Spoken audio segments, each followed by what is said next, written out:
कोई चुनमती तो आके कोई चुनमती सुनाए अगर तो खुश हो उसकी इच्छा पूरा देंगे हम बंदा हुई तनी समाला जहर पानी के बागी यारी को दिखा देंगे हम कि भीष्म भीषण प्रतिज्ञा है भारी मेरी मातृभूमि के दिल का मिटा दूंगा गम आज अब काटना पूंगा हस्ती तेरी कभी महेंद्री कलम की हिमालय कलम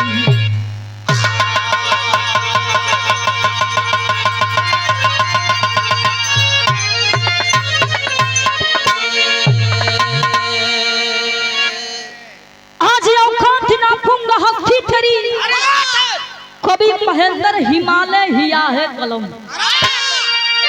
एक लाइन मास्टर बिरहा के अंदर कौवाली कमदा जतनी लय बना के आवत मुन्ना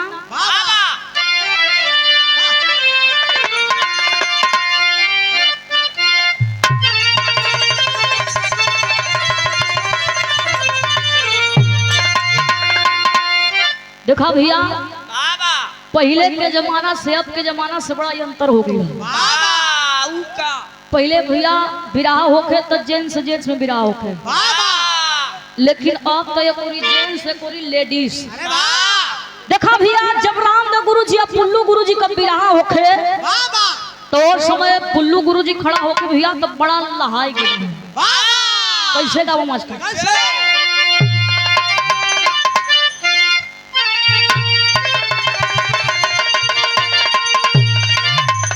और तो एक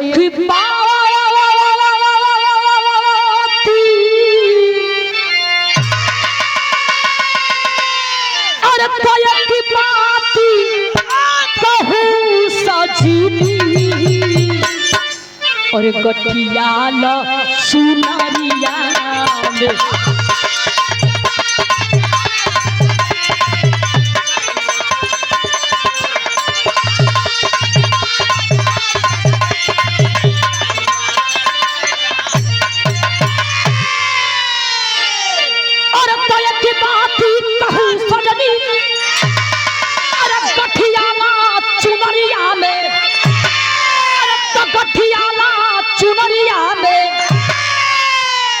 बिनी मोली अरे तब बिनी मोली पिका जईबू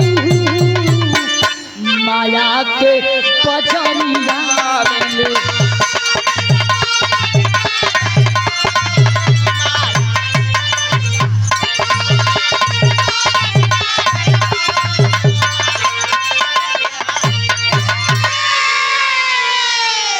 बिरहा सुने वाला भैया बाबू लोग गौर करिया ये के तब बुल्लू गुरुजी गावा लेकिन जब रामदेव गुरुजी खड़ा होके भैया तेही के तनी साथ चढ़ के कथ पर चढ़ के पत्ती पर हारमोनिया के कैसे गावा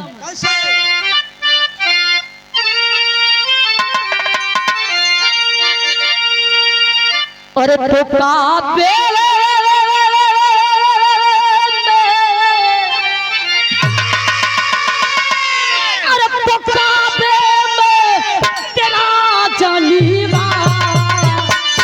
काशी में नजारा है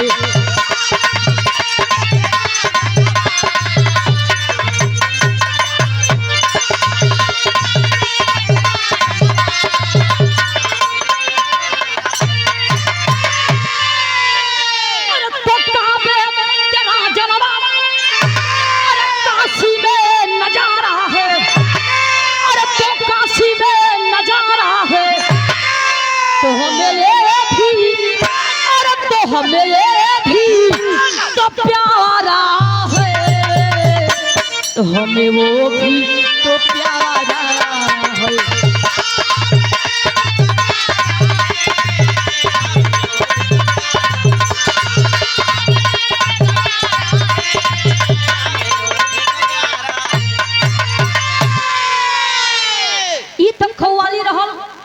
लेकिन कवि जी बिरहा के अंदर कितना सुंदर भाव लिखत हो बाबा ई तो खवाले रह, लेकिन कवि जी बिरहा के अंदर कितना सुंदर भाव लिखत हो मास्टर।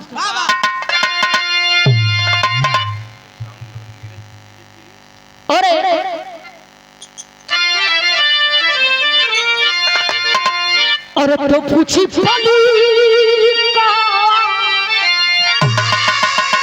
अरे तो पूछी पाली का बजा टंका, यदुकुली का तुम्हारा है।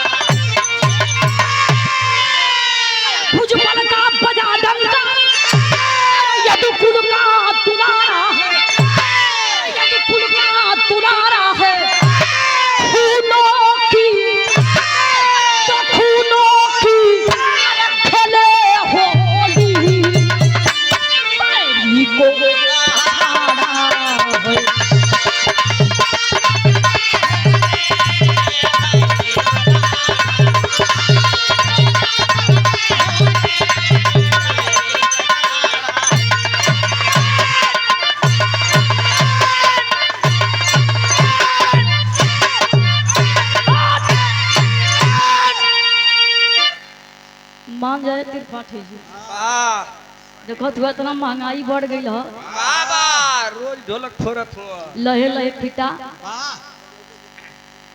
ए जैसे हमारे कहानी का शुरुआत हो गई जोहरी शेर में का नाम बा।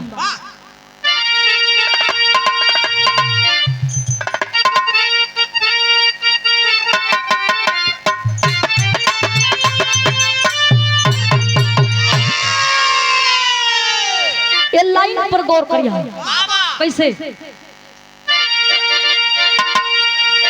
जब वतन गुलाम था मेरा,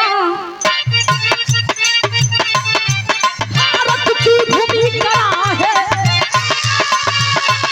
लंदन का रहा बसेरा, फूलों की खेले होली दोसिया पर मरी थी होती बोली वही परिहार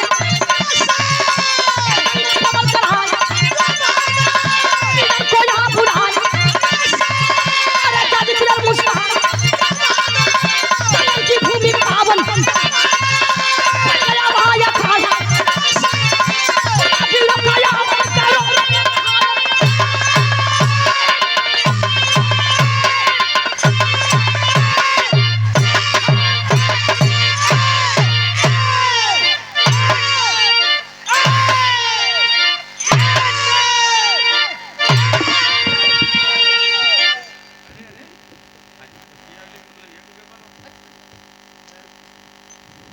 मानत कहे न हो। अच्छा तो लोग बड्डी बाबा का सवारी तो ना हो गई बाबा ना ना अंग्रेजों के अधीन था, गुलामी के जंजीर में जकड़ी हमारी भारत माँ की भूमि करा रही थी। अंग्रेजों का सत्ता था उस समय, हमारी घर की माँ बेटी बहन अंग्रेज के डर से, अंग्रेज के भय से बाहर नहीं निकलती थी। ए बाबू, लंदन का रहे वाला एक हर्षल लाड और लंदन का रहे वाला बड़ा नामी गामी पहलवान जॉर्ज किलर, वजन भैया वो जॉर्ज पहलवान का 1 कुंटल रहे। और हर्षल लाड भैया पूरे भारत के पहलवान से ऐलान कर दिला, किस ये सरकार ये मालिक ये भैया आराम से मालिक, किस भारत में कोई पहलवान है तो हमारे जॉर्ज पहलवान से आकर के हाथ मिला ले। ए भैया वो सब जितनी भारत का पहलवान रहा भैया लगल मने मने सोचे कि ये जॉर्ज पहलवान को वजन तो 1 कुंटल है। अब भैया देख के जितनी पहलवान रहा भैया लंगोटा अपन खोल ओल के खूटी जितनी भारत का पहलवान रहा भैया सब डराए के अपन खूटी उटी आ रे लंगोटा अपन खूटी पर टांग डाला। सब भैया डरा गए।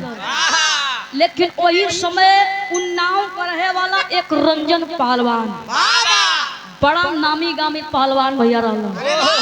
और समय वो तैयार भैया थी लड़ाई भैया कुश्ती प्रयागराज संगम, जहाँ गंगा जमुना का संगम है। आज मेला लगल है। जैसे आज मेला भैया लगल है, वही जब भैया कुश्ती रखाई, जब कुश्ती रखाई भैया तो कुश्ती में लड़ल थे। बिरहा में एक गीत मास्टर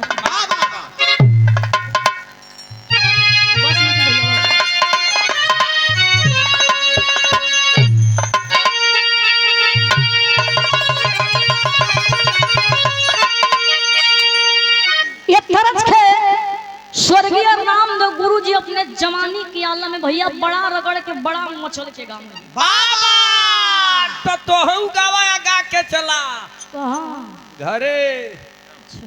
कैसे गावा?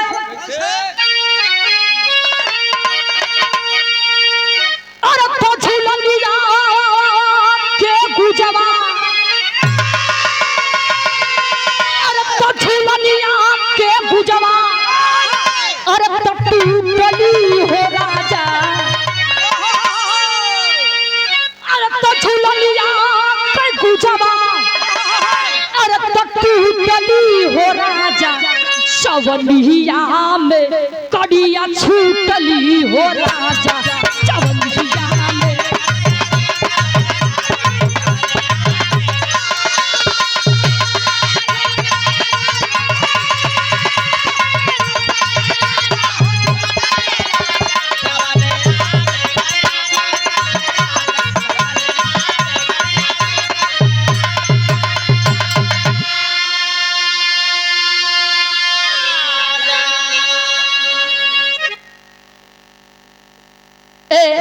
प्रयागराज संगम भैया बैल का बिरहा बड़ा सुंदर भाव लिखल गया।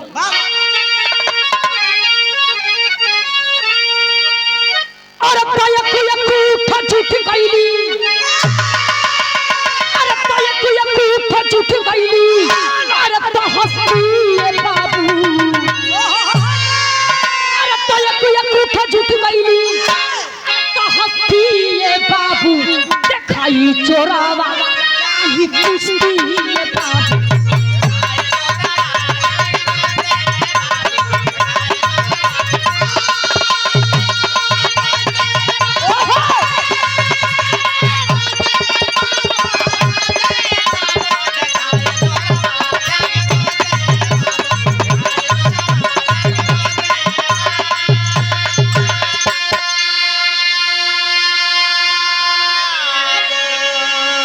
अरे तो लंदन का जज खिलरी आके दहाड़े, रंजन उन्नाव वाला चढ़ले,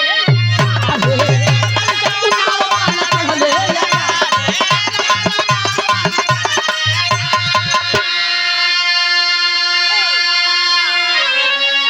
तो पटका है जज डूबल, पटका है जज डूबल कस्ती है बाबू, ई जोरा कुश्ती है बाबू।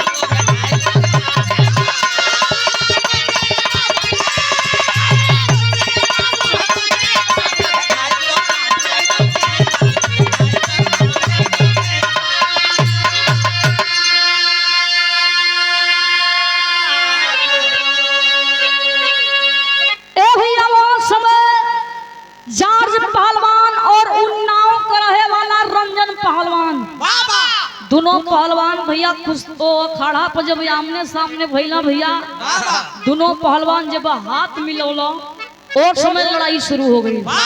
दोनों जानी भैया दांव पर दांव फेंक, ना जाज पहलवान कम होतो ना रंजन पहलवान। लेकिन आवत आवत हो बाबू वो जाज पहलवान रंजन पहलवान कोई अखाड़ा पर पटक दिलन। ए बाबू वही अखाड़ा पर गिरल हवन। जितनी भारत का पहलवान वो कुश्ती देखे गई हन बाबू, लोग निराश, लोग मायूस हो गए। और समय रंजन पहलवान बाबू वही अखाड़ा पर गिरल हवन। जितनी भारत का पहलवान भैया वो कुश्ती देखे गई हवन, लोग मन निराश कैले हलस। लोग मने मने लगल सोचे कि लगत है कि भारत का पानी चल जाई, ए भारत का लाज चल जाई। लेकिन भैया वो हसन लाल अंग्रेज अब ही मानत ना, ओकर मन बढ़ गई। फिर ऐलान करा था कि इस भारत में कोई पहलवान है तो हमारे जाज पहलवान से आकर के हाथ मिला ले। बाबू भाई का विराह में थे फिर गई थी।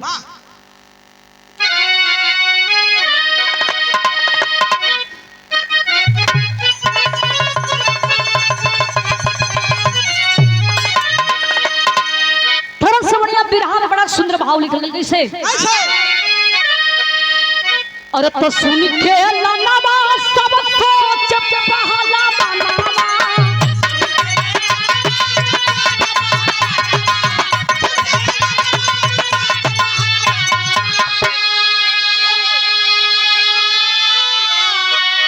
अरे तो सुन के लनवा सब सोच पहला बनावा।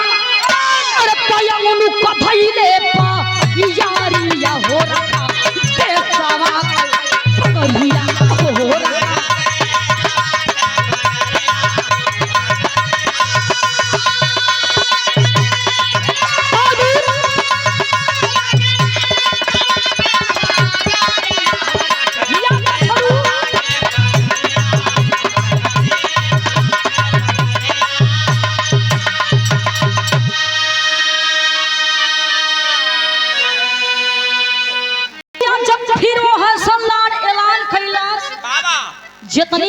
जितनी भैया भारत का पहलवान रहा लोग परेशान होके अंगनू पहलवान के यहाँ गई। देखा भैया अंगनू पहलवान जौनपुर किराकत करे वाला हो। ए भैया वही जगह कुछ भारत के पहलवान जाके लगल भैया हाथ गुड़ जोड़े कहलन की सरकार अगर न जइबा तो देश का पानी ये देश का लाज चल जाई, ये देश का सम्मान चल जाई। अंगनू पहलवान कहला बेटा देखो हुआ हमार पुरानिया का शरीर हो गई हो, अब हम लड़े जो ना आई लंगोटा हम खूटी पर टांग दिले। लेकिन भारत का पहलवान कहा कि गुरुजी कैसो न कैसो उपाय लगवा लेकिन चला। अंगनू पहलवान कहा कि हम तो न जाई लेकिन एक थे हमार एगो चेला है, हमारे एक शिष्य है भाई उम्र 20-23 साल का है, यही महेंद्र नियर रहल लड़का है चढ़ल जवानी है, अभी रियाज पानी मारा था वही जब चला। बाबू कैलन का विराह में फिर और भारत के कुछ पहलवान गैलन का विराह में गीत मास्टर।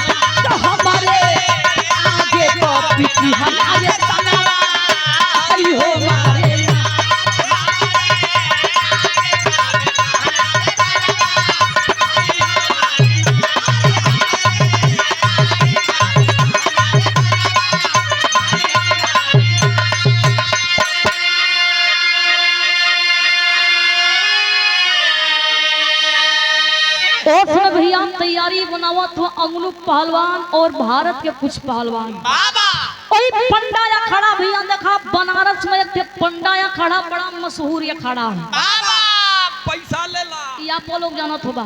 धन्यवाद बा जब अंगनू पहलवान भैया वही पंडाया खड़ा पगैला आनंद पहलवान भैया फिर रियाज पानी मारत हुवन। जब देखल कि गुरुजी आ गई तो और से भैया अपन कुल छोड़ के करत का भाव का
मास्टर। अरे तो कर चलिया नंदी धई के, तो कर चलिया नंदी धई के, अरे तो गुरु के चरनिया रे पनिया चाई कोई से पनिया चाई कोई से तू चला तू पनिया रे पनिया चाई कोई से।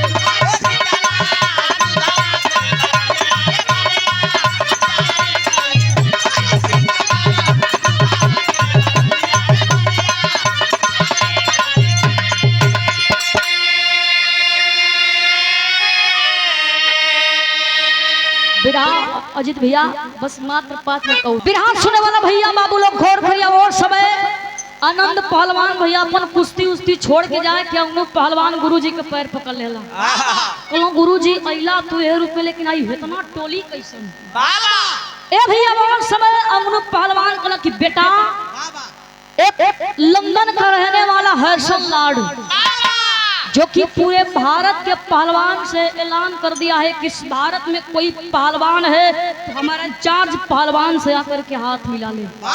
तोरा खेलने के बाद आनंद पहलवान कहला गुरुजी हम लड़, लेकिन अंगनू पहलवान कहला कि बेटा लड़ले कमूल ना पटकले कमूल है।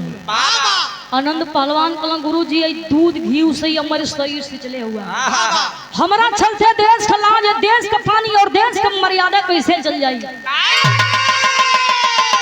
हम जाके लड़ाई करब। ए भैया वो समय आनंद पहलवान करत कहन बिरहा में टेरी के भाव मास्टर।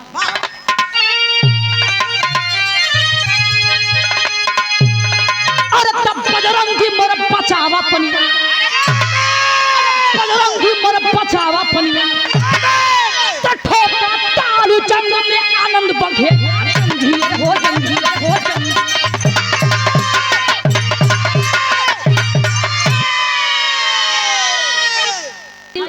वही समय आनंद पहलवान भैया मार अपन खूब रियाज पानी बना रहा हो। धीरे धीरे भैया समय बीतत हो, जब 1 महीना पार हो गई तब कुश्ती रखाई तो भाई का बिरहा का आखिरी तरज मास्टर।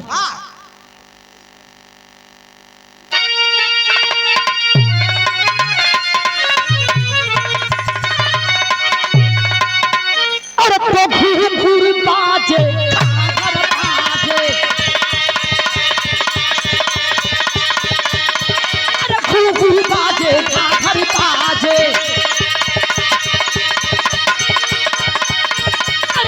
बजे ताले हो, अरे बजे ताले हो।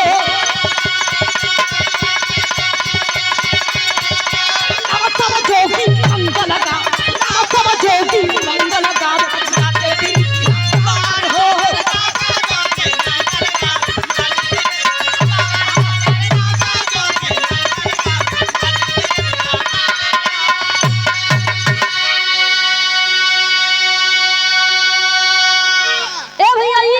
लेकिन वो समय दोनों पहलवान जब आमने सामने भैया भैया तो करत कहो मास्टर।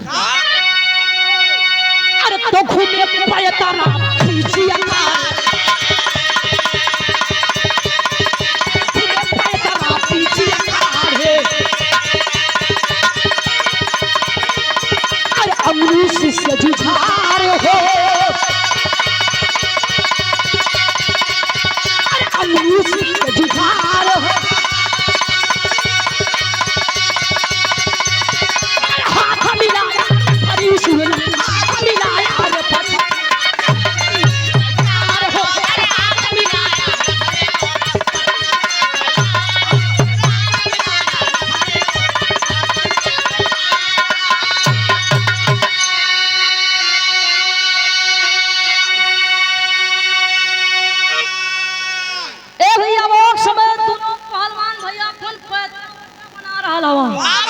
जब दोनों पहलवान भैया पैतरा बनावत हम दोनों पहलवान जब हाथ मिलौला तो करत आवा मास्टर।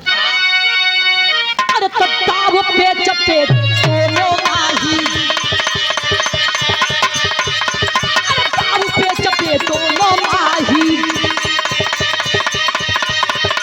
अरे बार परिवार हो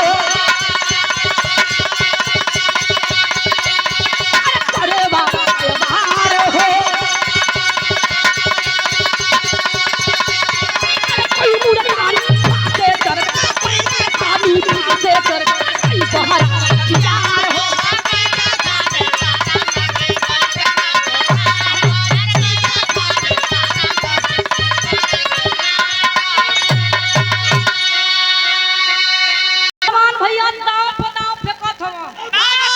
केहू मुल्तानी फेंकत भैया तो केहू चरखी फेंकत है, केहू 12 सखियार फेंकत भैया। लेकिन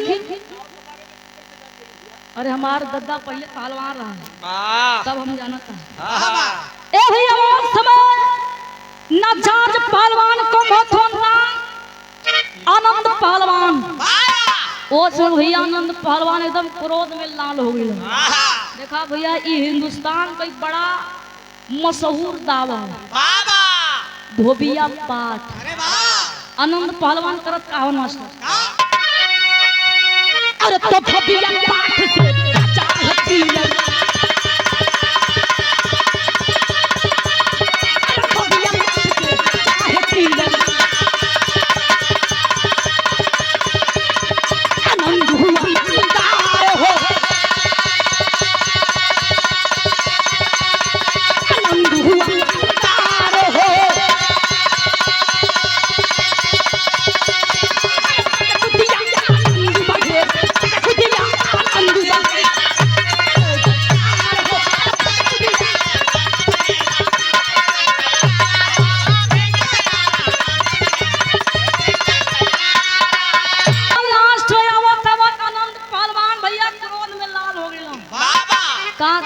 भैया कि धोबिया पाठ का धोबिया पाठ लगा दे देखा धोबिया पाठ ऐसे पकड़ के और भैया आनंद पहलवान धोबिया पाठ दाव लगा के भैया ऐसे पटक के उनके सीना पर चढ़ल हुआ। लेकिन जितनी भारत का पहलवान हुआ और अंगलू पहलवान का बेटा सीना पर से उतरी है मां इस साला अंग्रेजवा बड़ा बेईमान बड़ा पापी होला सो दम चुतिया होला सो चुतिया हो अच्छा बड़ा हरामखोर होला सो जब ले विसिल रेफरी न बजाई तब ले सीना पर से उतरी है मत ए भैया आवत आवत आवत आवत लास्ट में जब विसिल रेफरी बजा दिला तब आनंद पहलवान ओ जज पहलवान के सीना पर से उतरल दवाई मारे चल दिलवा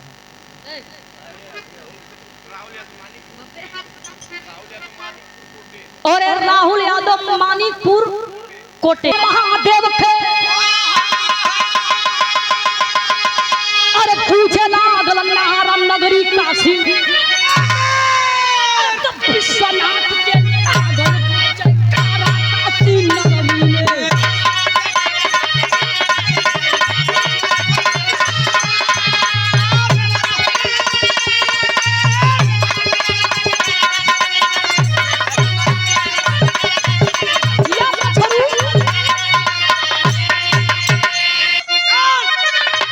अरे तो घोरवन के दिलवा में भारी था मलाल हो अरे तो बढ़िया में दंगली हवायत तत्कान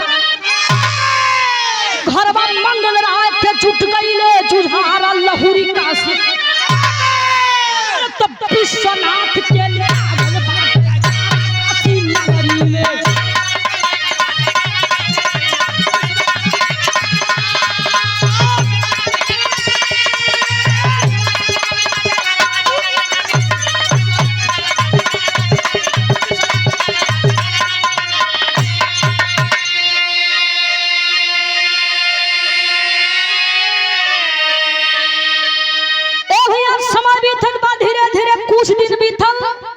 अब 8 दिन ना बीतल भैया तो फिर हर्षल लाड ऐलान कर दिला।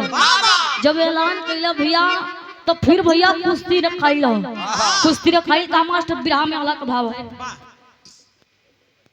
और बड़े सम्मान के साथ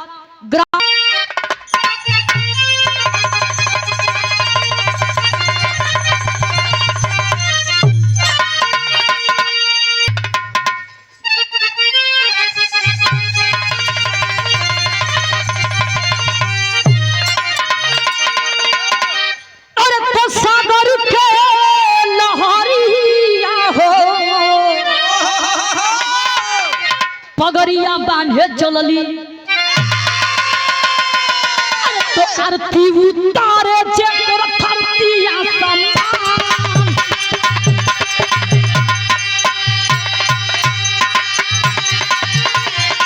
पहलवान मंगल राय वाला टोलिया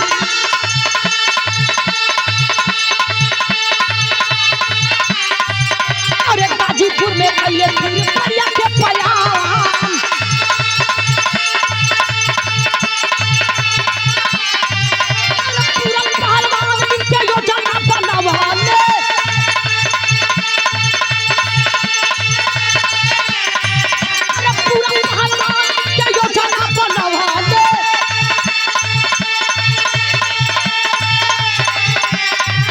अरे देशवा के शान मंगल राय पहलवान अरे हरे सोनला आनंद के बोला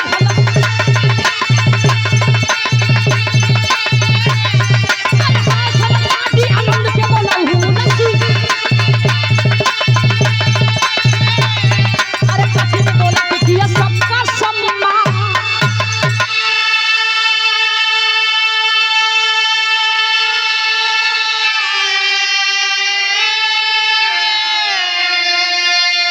ए भैया वो सब गाजीपुर बलिया के बॉर्डर पर फिर कुश्ती रखाई लो भैया देखा कोरंटा डी दंगल अखाड़ा भैया बड़ा मशहूर अखाड़ा वही कोरंटा डी अखाड़ा पर भैया आनंद पहलवान और जाज पहलवान फिर कुश्ती रखाई भैया दोनों पहलवान जब आमने सामने होत हुआ दाव पदाव भैया चले लगल ना आनंद पहलवान कम होत हो ना जाज पहलवान धीरे धीरे धीरे धीरे भैया जब लड़ाई चरम सीमा पर पार हो गई तो और समय आनंद पहलवान भैया जाज पहलवान के वही अखाड़ा पर फिर पटकला जब अखाड़ा पटकला मास्टर भाई का बिहार के आखिरी बाबा खड़ी के भाव के नाम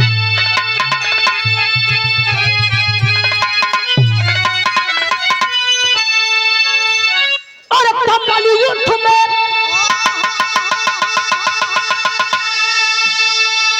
भारत के लहराला झंडावा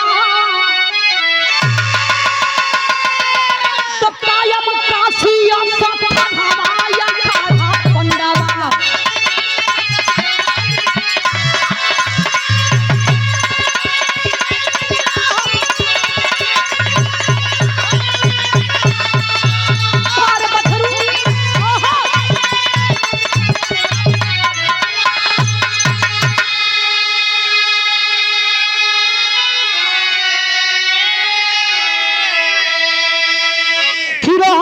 आनंद यादों की धरती अरे तत्य समा काला जरा के दूध पैकी पतिया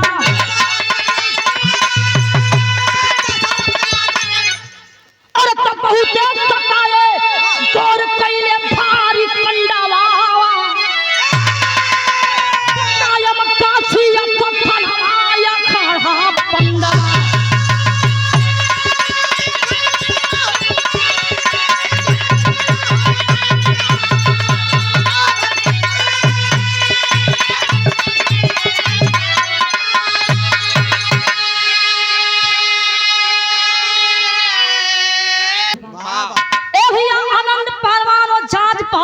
पटक देलन बाहर आनंद पहलवान के देश का लाज देश का पानी रख ले ये भैया हमारे बिहार का कहानी रहल गुरु घराना का परिचय अरे तो चाहे चखाड़ ह गुरु हुलवटा मिट्टी लहरे फुलवारी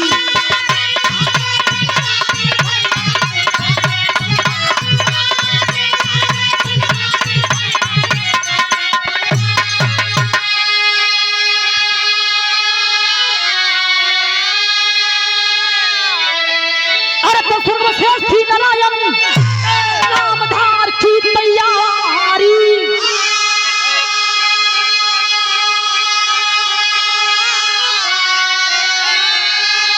तो बजरंगी मोर बचावा भैया बजरंगी मोर बचावा कभी बार महेंद्र